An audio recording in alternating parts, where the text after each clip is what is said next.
Welcome, everybody. So I think I'm going live now. Welcome, everybody, to week 18 of Open Live Stream. I am sorry about that. I am not sure what is going on, but I did not have enough time to even get all of my lighting going. So I am aware of everything is not perfect at the moment, and I do apologize for that. There has been some things I've been trying to work out in my studio, and I do not have all of my lighting and everything else all addressed. But unfortunately, I was not able to get everything fixed before the live stream, but I had to make sure I was ready for you guys for week 18. But you don't really care for week 18 open live stream. You guys are here for the live stream, and I wanted to kind of let you know to get right into exactly the way that I relabel this live stream, which is exactly of how bad I was at mathematics. But I will be getting into your questions. I have actually been blown away on how many questions I've received on the Discord app. And then also, not really just the questions I've received, but how many questions have been answered on the Discord chat. So it's actually kind of replaced myself. I don't really have any questions. The only question that I have at this moment is actually been one that was submitted on my community post. So, yeah, that's kind of where we're at right now. Maybe I will actually, I don't really like being this big. Can I like reduce myself? I guess I can't. There I can. All right, perfect. But yeah, so I'll go ahead and go through this question. If you guys do have some questions in the chat, I'll be more than happy to get them over to you. And then I will also get into the name of this live stream, which is How Bad I Was at Math. I want to give you guys a little bit of a story, hopefully to give you some motivation and also to help you out. So I didn't really answer all the questions on Discourse. I totally didn't answer. No, that's right, Melinda. I did see you on there though. And thank you very much for being a part of that chat. But there was a lot of people that were answering questions, helping each other out. And that is absolutely awesome because, I try to like check in and, sometimes I'm able to answer some questions. Sometimes I am not. But it was very great to see that many of you guys were helping each other out. Sean asked, may I propose a question? Absolutely, you may. Anwar, it's good to see you. Fiona, thank you, Big Brain, for joining in. And Melinda and Andrew, awesome. What should I do, please? All right, can I give a brief explanation of what horizontal and vertical asymptotes? Yeah, I can definitely talk about vertical and horizontal asymptotes. That will be a question as well. But before I get into the questions, I wanted to let you guys know that a couple things that are changing. So if you were on my channel on like Wednesday, I did let you know that I was not going live on Wednesday. And that was really because of, really just getting into settling of the distance learning that I'm doing with my classroom. And it was just a lot to do an extra live stream on Wednesday nights, even though I'm not doing a lot of like questions or prep for it, but still just kind of takes me out of, preparing for my classes and everything else that we're just kind of doing through the week. So I realized that I wanted to combine what I've been doing on the Wednesdays, kind of like that abstract stream, as well as combining that with my open Q&A. So I will be getting to your guys' questions, but I did want to kind of address the how bad I was as a math student, first of all, because that's the way I titled this video. I'm not trying to do any clickbait or anything like that. I did want to talk about that because this topic came up for a reason. And the reason this topic came up was because I was looking through some papers while I was kind of cleaning up my office. Eventually, I will show you guys my office and how things have kind of changed around here. But I was cleaning up my office and I came across my college transcript. And it was really, really cool to kind of go back through and watch my college transcript and look at all the classes I took and really just kind of look at, year one, year two, and seeing all the classes I took, seeing how I did, and just kind of like put myself back into that framework. And the point that I wanted to make, once I even labeled this, I got a lot of the same questions like, how do I, be successful in math? Or how did you stay motivated? Or if you struggled with math, like how can you do better at it and everything like that. And it was funny because, I put myself like looking at my transcript really put me back into, me being back in a student. And, when I was in college, it was different when I was in high school. When I was in high school, I wasn't really as motivated as to be a student, to be like care as much about my grades or care much as about learning. You know, it really was when I went into college that I kind of put the stake in the ground and said, like, this is my degree. This is what I'm going to do. And I was really like, it didn't really matter what was going to happen to me. Like, that is what I was determined to go ahead and earn, was my degree in mathematics. Where in high school, like, I was playing sports, you know, you got like, you know, life, you got friends, girls, like whatever else like is going on. Like math or just like learning wasn't like number one, right? But by the time I got to college, I was pretty determined. But it didn't really matter. I still struggled with math. I still had a lot of issues that I had to overcome for learning with math. So to give you some advice for those of you that maybe feel that might be in a similar situation as I was, where that you kind of struggle with math, but it's one thing that you kind of need to, you know, maybe you want to succeed in it, or maybe you don't want to, but you just need to pass a certain class. You know, one thing that really, really helped me out was just the getting immersed in the subject. And I think that one thing that I have noticed a lot is there's a lot of opportunities to receive help.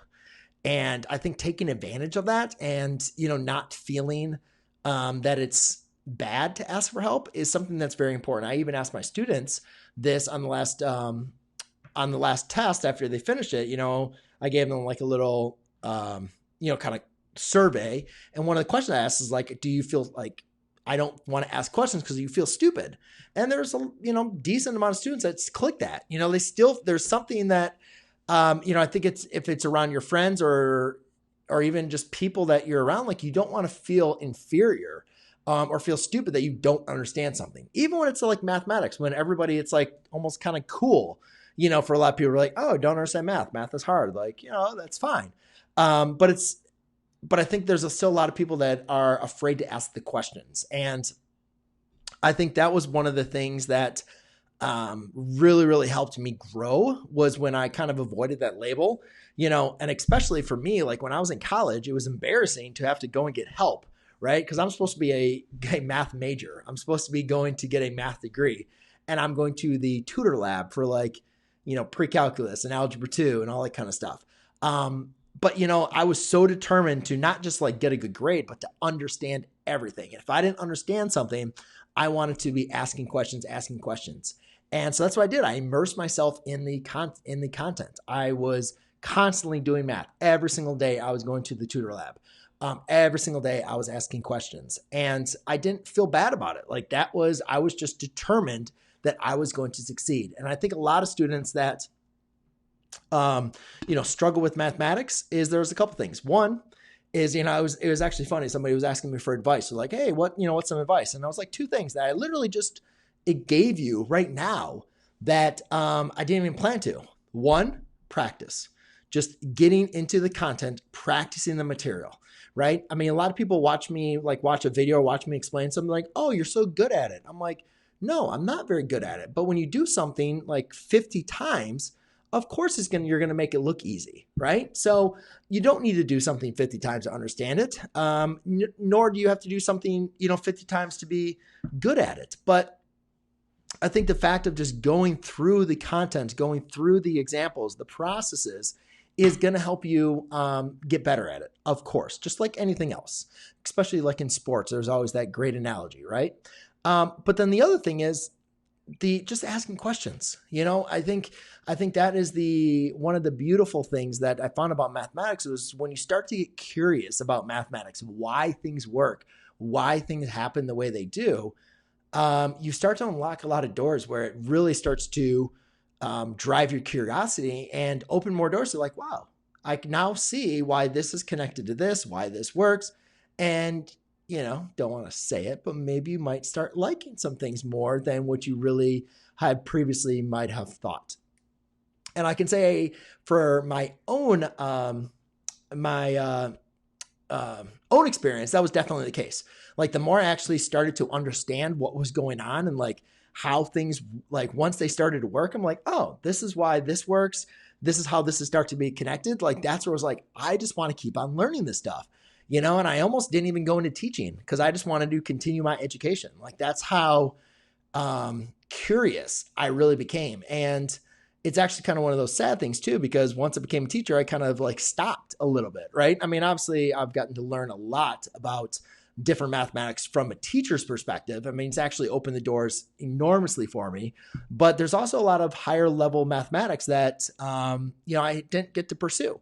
And that's something that still, I have a little itch to continue doing. So, but yeah, those are some definitely things as far as how bad I was in mathematics. I guess I didn't really address that. I kind of just went into some advice, but as far as to kind of go back to my original point is, in high school, I wasn't that great, but I just didn't really care. I wasn't curious. I didn't really, I just wanted to do whatever I needed to do to get by.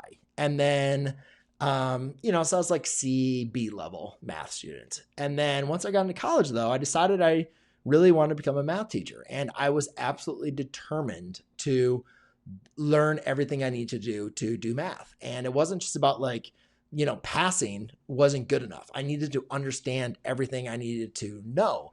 And that became a problem for me because from high school, I didn't really learn. I didn't really know stuff. I might have done what, like I might have known stuff to like pass a class or pass a test, but I didn't really understand it or learn it. So in college, I was determined to kind of go back and to really know what I needed to know. And to do that, what did I do? I was consistent. I dropped down my barriers to feeling like embarrassed about asking questions. And I was just curious. I asked questions all the time. Why does this work? Like I was like a 2-year-old, like I was like my children, like, why does this work? I was always, begging that question. And then also I was just consistent with doing the practice. I was always practicing problems. I was always doing extra problems. And that really refined my skills where I started to get better at, going through the problems and the things became a little bit easier for me. So hopefully that helps all of you that have been maybe asking some questions or kind of wondering, how I was as a student. Maybe one of these days I'll go ahead and pull up my transcript and you guys can kind of see it. See how I did in my classes. And, I do always say that I did get a D in pre-calculus in high school and then an A in pre-calculus in college. That was one thing that I always kind of, talk about. And I used to tell my students, I'm not sure if my students are on my live stream right now, but I don't really advise that to them now because that's not something I want them to, strive for. But it is something that I do bring up sometimes when students are struggling in my class is that, it's not an end all be all to, a certain grade. It really depends on the, especially when it's a student that is, giving a similar input that maybe I might have done that I can recognize that I know there's more to them. I know they have more potential than what they're doing in the class. And I use that as a motivator to really get the most out of them.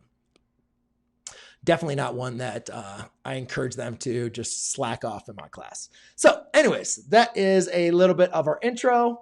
I did show up a little bit late. Let's see. But yeah, I think that's pretty good. So I will definitely go and get into your guys' questions. If you guys do have some additional questions, I am going to convert this one quadratic to standard form.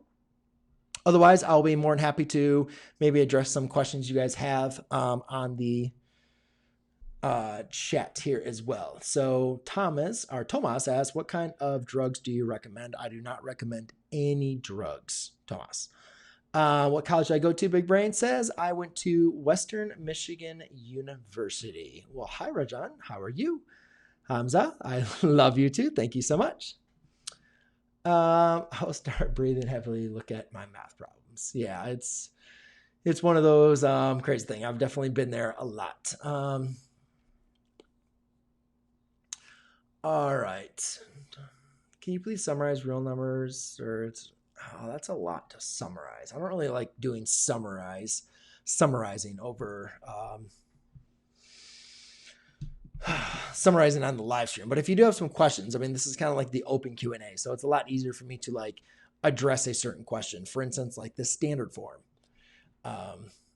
for you guys. Hi Enrique, hi C2, hi Bahar. Could you toss first and second derivatives test? Any motivation for someone struggling with math? Yeah, I don't really know about motivation. I mean,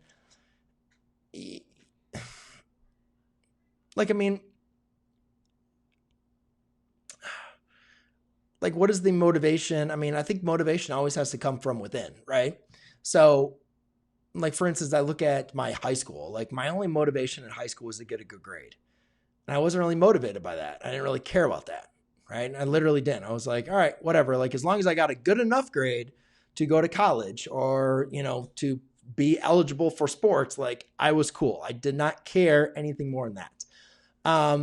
But then it wasn't until I wanted to become a teacher that I was motivated. I had like a why basically of, what I wanted to achieve. And that's what kind of kept me going. So I don't think you can, I don't think I can advise you on like motivation to do well in math. I think it's going to have to be something that, comes from within. Like, why do you want to be learning the math? Why do you want that certain grade or a certain level? Like, I don't think I can really advise, basically from there. Yeah. I mean, it comes from interest. It comes from that why, like what is intriguing you to be able to do this? Like, that's something that's going to, I think, come from within for sure. All right. Yeah, and definitely grades are, yeah, definitely grades are too competitive, but I think that's going to be changing for sure, Big Brain. I think that is something that is going to be, changing. Tanji, I did address your question, on the community chat if you wanted to, talk about that. So I did kind of talk about that, but I'm not going to go through it on the stream because it's been way too long, since I covered that. But yeah, if you just kind of use it as a point, like pretend it was at 0, 0, and then like adjust to where your point would be, from that fake point, then you can just kind of address it from there. Calc question, integral, how should I best approach exam? Yeah, I'm not doing anything with the Calc Melinda, just because it's been too long for me to really like address a lot of the calculus for me. Or am I doing 1 apple plus 1 apple? What was your form of math language? I want to be a math lawyer. What should I do? Please answer. I'm not really sure how I should address that, but just to do the math that you need to do to become a math professor. Like, whatever is required, then go for it. Synthetic division. Katie, I guess I can do something. So I was going to do, number 2 was going to be horizontal and vertical asymptotes. And then let's maybe talk about slant asymptotes or oblique asymptotes, with synthetic division. Let's bring that up. How does that sound? That sounds fun. You did answer me. Thanks. Well, of course I will answer you. I'll try to do my best. I mean, the only thing, guys, is like, a lot of these times the open Q&A, I have been, I'm not going to be able to get to everybody's question. I'm not going to be able to answer everybody's type of math problem. That's why I always do ask you guys to pre-submit them. I do know I did not get to my post early enough. Typically, I always like to post that on Saturday, and I didn't get to it to you guys. So I do apologize that. But you can always post your comments. You can always put your questions there. Or if you guys can go to Discord and post your questions. But as I mentioned at the beginning of the stream, a lot of people got their questions already answered on Discord because there's some really, really smart people there that are answering questions in addition to myself. And because I'm not there like every day, I'm not going to like tell you that's going to happen because it's not. But there's people that are answering questions, and I hope that if you join onto there, that you can answer other people's questions as well. Cynic says, when are asymptotes in Algebra 1? I do not think, Big Brain, they are, or at least I do not recall discussing asymptotes very much detail, if at all, when I taught Algebra 1. From which you term you aspired you to join YouTube? I don't think there was anybody. Back when I started YouTube, it was 2010. I think I would say I wasn't the first one to do YouTube lessons in my class. That was, I think Yay Math was doing it before then. So maybe I can say he was a little bit of inspiration if I remember correctly. But I remember like back in 2010, like maybe me and him were maybe the only 2 teachers I'm aware of that were recording our lessons back in the day. So yeah, good little shout out to Yay Math. Yay Math channel and everything like that. But But yeah, that was just one of those things. I just wanted to record lessons to help my students. It wasn't, back then I wasn't really planning on making a YouTube channel for like being a YouTuber or having, 460,000 subscribers. Like it was just, let me just record some lessons. And so that my students will have something to, help out with. I am not sure, Charlie. Can you please cheapo maths for everyday life? I'm not a student. I just want to do better doing daily math in life. Yeah, there's definitely a lot of things I want to start doing a little bit more with my channel. Getting away from some of the teaching stuff that we kind of do, like this very, a lot of the teaching that we have kind of been prescribing for the last couple of years as far as students taking the tests, students taking the exams. And in reality, there was a lot of things I remember learning when I was in high school that I have not even addressed, not in college, nor even since I've been a teacher, right? And so, like, why are we learning so many of the stuff we're still teaching?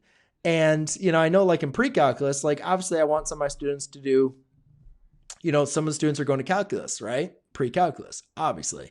But not every student that's in pre-calculus is going on to calculus, right? And, even a lot of the stuff that we, used to teach in pre-calculus, I'm no longer teaching in pre-calculus. So I think there's definitely some adjustments that we need to make as far as what we are teaching our students. What is the pathway that we want our students to go on? And those are also some things that I want to kind of incorporate into my channel because, I know that's what a lot of you need help with, right? That's why a lot of you guys have found my videos, is because you're looking for something that you need to learn for a particular class. But in reality, like a lot of the stuff that we still continue to teach is not really, necessary or not something that is still in demand, for our future learners or for you to really know. All right.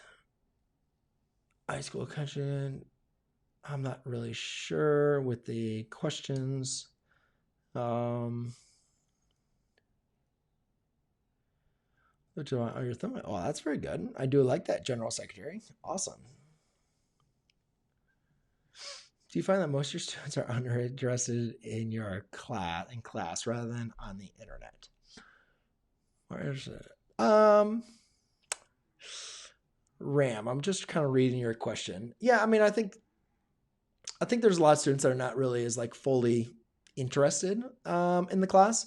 Like now that we're going distant, online learning, I feel like, it's definitely got to pull them in to like finish the curriculum and stuff like that. So, that's kind of been a little bit of an issue with my students is getting them kind of interested, not only in their grade, but also in the content, just kind of going through what we've gone through. And Big Brand, sorry, it's been way too long since I covered the permutation. So I'm not really sure I'll be able to answer or address like any kind of further question for you on that.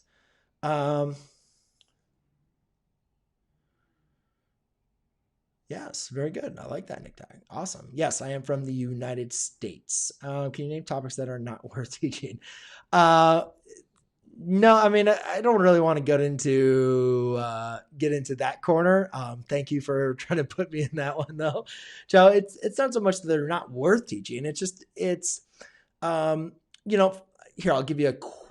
just give you a very vague statement. I think a lot of the graphing, there's a lot of graphing that we should know how to do, right? With just in general, you should know how to graph. Like just, you should know parent graphs, you should know transformations, you know how to plot points, X and Y intercepts, all that kind of stuff. But I think the fact that, for instance, here, I'll give you a good one. Graphing trigonometric functions. Students should know the general idea and process of graphing a trigonometric function. I used to teach this very, very detailed, like students had to be like really, really good curves and they had to all have these correct points. And, they got marked down for all those kind of things. And like in reality, like when are you ever going to need to know or be that detailed on graphing a trigonometric function? You're not. Like even when you get into calculus or beyond, like you should just know the general idea of graphing, how to do it, what you're looking for, what are the characteristics, and that's it. Any other time that you actually would need to graph something or know the characteristics, typically you're just going to rely on graphing technology. So to answer your question, actually, I would just say where a lot of times technology takes its place. Like, a lot of the things that we still do, we can just rely on technology for. And we don't, yes, there's still some things that even though technology can do, we still want to make sure you know how to do, or the general process, especially if that's something you're going to be building on or building upon. But there's lots of things that it's just, now that we use technology or rely on that, the idea and the importance of following a step-by-step process is no longer necessary. Like, we don't need people to be human calculators, right? People do not need to be doing fast calculations in their head. That's great if that's something they can do, but that's no longer a requirement. Where back in the day, that was an advantage, right? If you could do calculations very, very quickly, that was an advantage. But nowadays, the access to technology, that's not an advantage anymore, right? We need people that can be able to understand the process and to apply the process and and can go from there. Whereas like just calculating numbers quickly or efficiently is no longer going to be at the advantage that it once was. Whew. All right. Karen asked, do I do tutoring? No, I do not do access to tutoring. That is, but no, I just do not have time. I barely have time to be able to get to all of my live streams with you guys. And Charlie, there's a lot. I can't even do service to your question in a live stream for like 1 or 2 minutes, but there is some excellent videos. I definitely check out some different videos as far as imaginary numbers and how their applications. But there's a lot of great YouTube videos for that.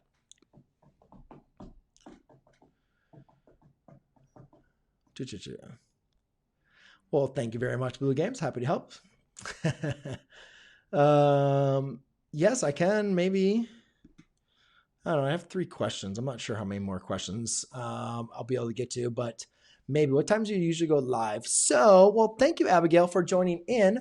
I typically go live on every Sunday night at 9 p.m. And that is going to be my same time that we'll be going live. I was adding an extra live stream on Wednesday nights, but I want to make sure that I can get to your guys' questions as well as bring up some topics for you guys. So therefore, I have been consistent on going live at 9 p.m. every Sunday night, and I will be able to do that. And Addie, thank you so much for joining in. I did see you on the chat earlier, but I appreciate that you joined in on the live stream tonight. Yeah, Ronan, if you have a question, go ahead and post it in there. Our math geniuses are born or made? Good question. I think they're definitely more made than they are born. I think there's definitely definitely a nature portion of it, but I think the majority of students that have been able to accelerate those features of mathematics have been made. That means that has been part of their growing experience and what they have done. But definitely, I would say there's obviously some innate characteristics that definitely have helped out some people over others. That says, how curious as a high school student are you teaching your classes? I'm teaching the same way. I mean, fortunately or unfortunately for my students, I have been recording my lessons. I've even posted a lot of those lessons on YouTube. So you guys can see, like, I mean, they're long, but obviously in class, it's a little bit more lively and a little bit more interesting because I'm not just like reading off like PowerPoints. But yeah, that's something I've been doing this whole year is provide my students their notes on Google Slides. So therefore they have the notes available to them if they're not in class. And then at home, I've been recording myself going through the same examples that I present in class. Now, obviously in class, I don't lecture the whole time. I will do a couple problems and then they'll be doing problems. But when I record the lesson, I just record myself doing all the problems. So that is something my students have kind of been familiar with throughout the whole year. And I've just continued to do that for them. So not much has really changed for my students, except the fact that we haven't been able to see each other or, kind of do problems on the board and help each other out, which is, in my opinion, really kind of been the, not downfall, but kind of like the negative, it's just, I think that human interaction, it's not the same just talking to a screen and, learning from that. Sometimes that can substitute, but as far as replacing the curriculum throughout the whole year, I think that's not going to work for everybody, so I definitely kind of miss being in the classroom and being with my students. All right, 707. All right, good. Oh, wow. Yeah, our exams are canceled as well.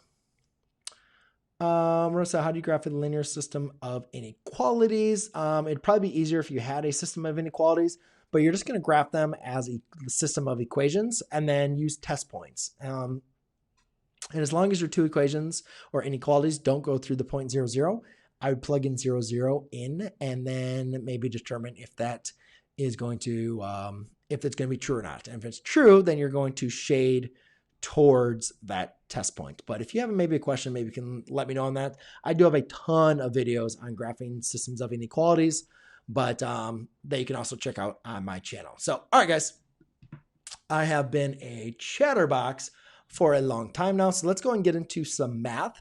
I am happy though, a little bit. It was kind of nice to not just do the Q&A for like a whole 45 minutes, but actually to kind of talk like I was doing for my Wednesday night live streams. So my goal here is now to kind of mix that up, to do like a little 15 minutes of the first 15 minutes of my live stream to just kind of check in with you guys, and then to do the second half of the live stream to get into your math.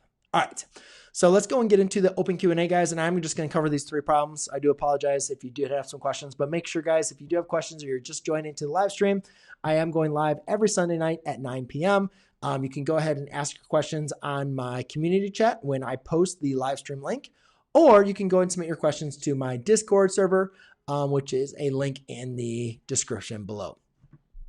So on this equation here, we want to write this in standard form for our conic section. So what we recognize to write this in standard form, though, we need to separate the x's and the y's. So I'm going to subtract a 32x and a 97 on both sides.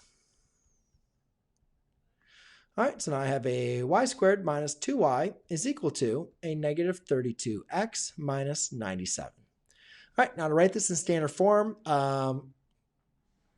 remember, standard form of a conic is going to look like this. Y minus k, probably should show this first, equals 4p times x minus h.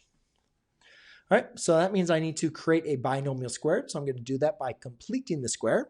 So I'm going to take my middle term, 2, negative 2, divided by 2, and square it. And recognize that'd be y squared minus 2y plus 1.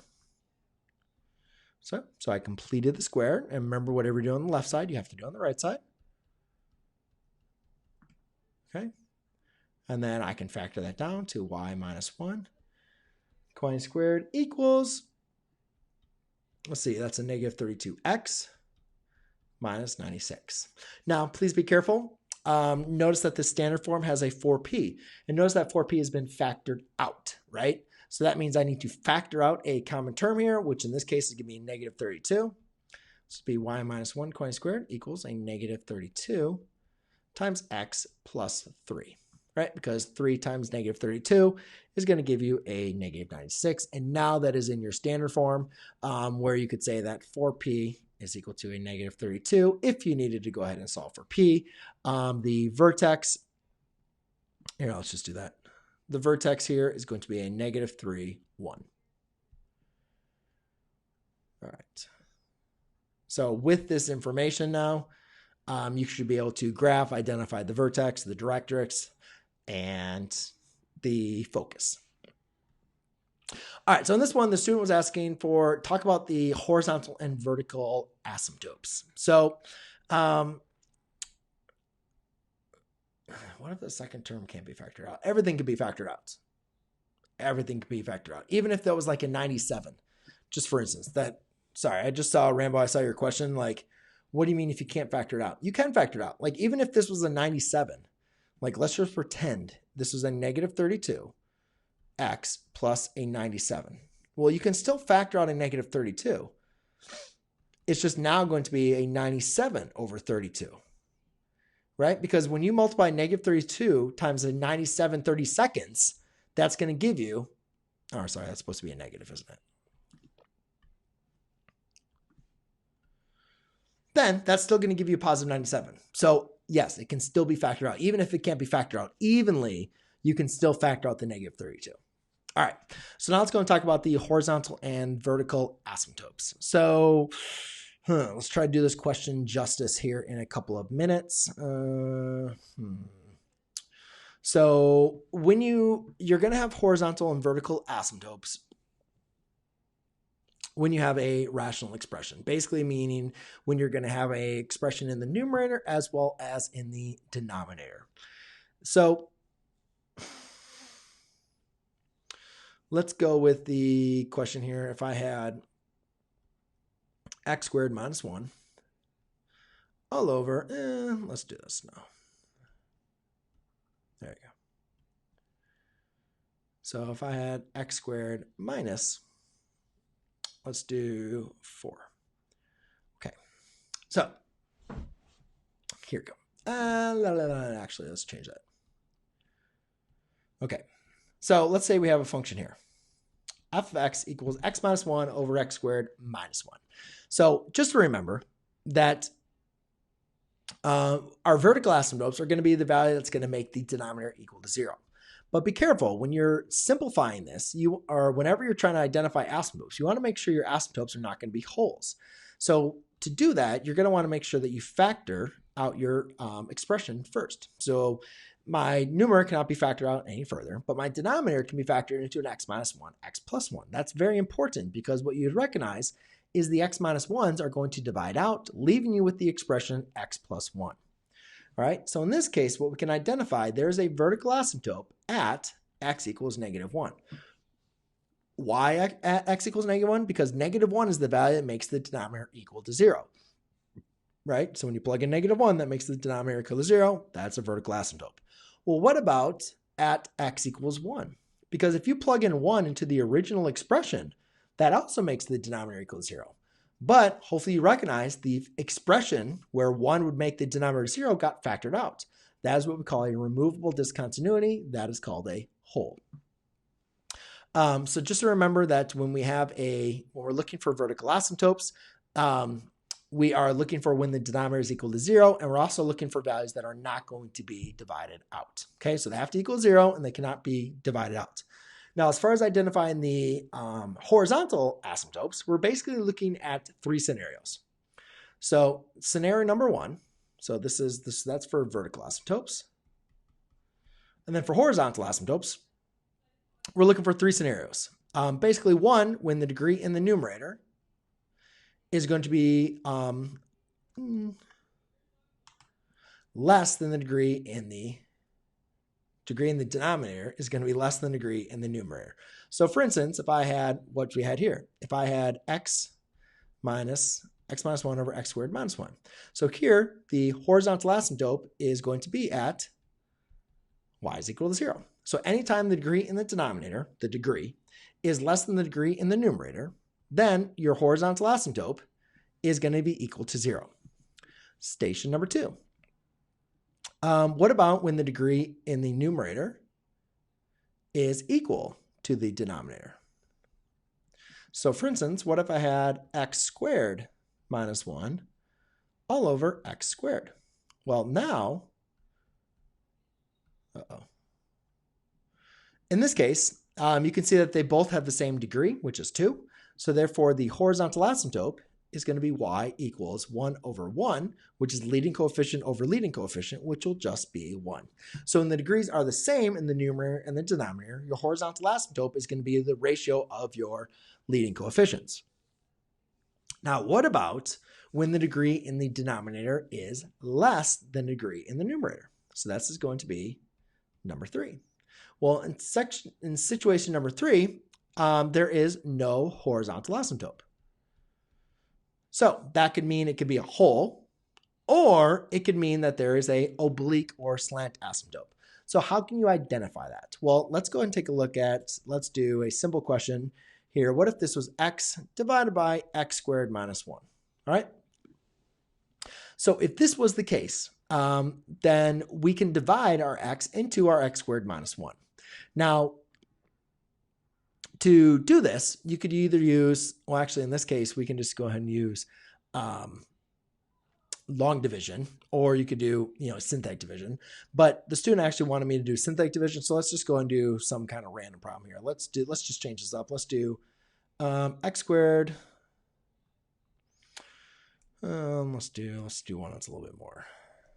How about we do x cubed minus 2x plus 1 all over x plus 1. Okay, so for instance, let's just do, so there's no horizontal asymptote. All right, so let's go and do this problem, because this problem would be really easy just to do with like long division. But let's go and take a look at doing this one. If let's say we needed to do synthetic division, and we wanted to maybe identify the slant asymptote here. Because you'd agree that since the degree in the denominator is less than the degree in the numerator, there's no horizontal asymptote. So what we're going to do is we're going to set up synthetic division. Now to set up synthetic division, you're going to take your divisor, which is x plus 1, and you're going to set that basically equal to 0 to solve for your 0, which would be negative 1. So you can just set like x plus 1 equals 0, x equals negative 1. All right, so that's going to be your 0. So you're going to take that value. And again, this is synthetic division, right? This is not like pure division here. This is just a trick. This is just a tool to help us with division. Then inside of the box for synthetic division, we're going to take the coefficients, the values that are multiplied by our variables. Now recognize or notice that we don't have anything for x squared. So basically we could have that coefficient would be 0. And when you're doing synthetic division, you're going to want to make sure that you remember to keep that placeholder. Okay, so you're going to take all of your coefficients, so 1, 0, negative 2, and 1, and then you're going to have your 0 on the outside of it. Now, when doing synthetic division, we're basically going to bring down the first number, then you're going to multiply in the diagonal, so 1 times negative 1 is negative 1, 0 plus negative 1 is negative 1, negative 1 times negative 1 is going to be a positive 1, negative 2 plus 1 is a negative 1, and negative 1 plus negative 1 is going to be a positive 1. 1 plus 1 is 2. Now, the last number is going to be our remainder. This is going to be our constant. This is going to be the coefficient of our linear term. And this is going to be the coefficient of our quadratic term. So the tough thing about doing synthetic division is like it's faster to do division with synthetic division. But there's a couple requirements. One, you can only do synthetic division when your divisor is linear. That means it's raised to the first power. And then two, you get your answer, you're just going to get these numbers. You need to be able to rewrite them as a polynomial. So remember, these are your coefficients and your constant plus the remainder. So I can write my quotient here as x squared. Sorry. This would be x squared minus x minus 1 plus a remainder of 2. So you can, a lot of times we can put that remainder 2 over your divisor, which would be x plus 1. So this would be my quotient, sometimes written as q of x.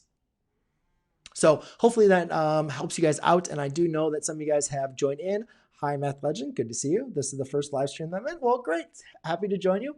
Thanks so much for joining in, guys. Yeah, it's been a while since I did the sigma notation, or at least those. I'm not going to be able to cover them, at least on to the end. But anyways, guys, if you do have questions, again, just to remind you guys, please make sure you go to the Discord. You guys can, the description is in the link. Or, yeah, the link is in the description. Or you guys can also post on my community chat every time I go live, which will be every Sunday night at 9 p.m. Thank you so much, guys, for joining in. I hope you got some value out of this live stream, and I look forward to seeing you next week. All right, all the best. Cheers.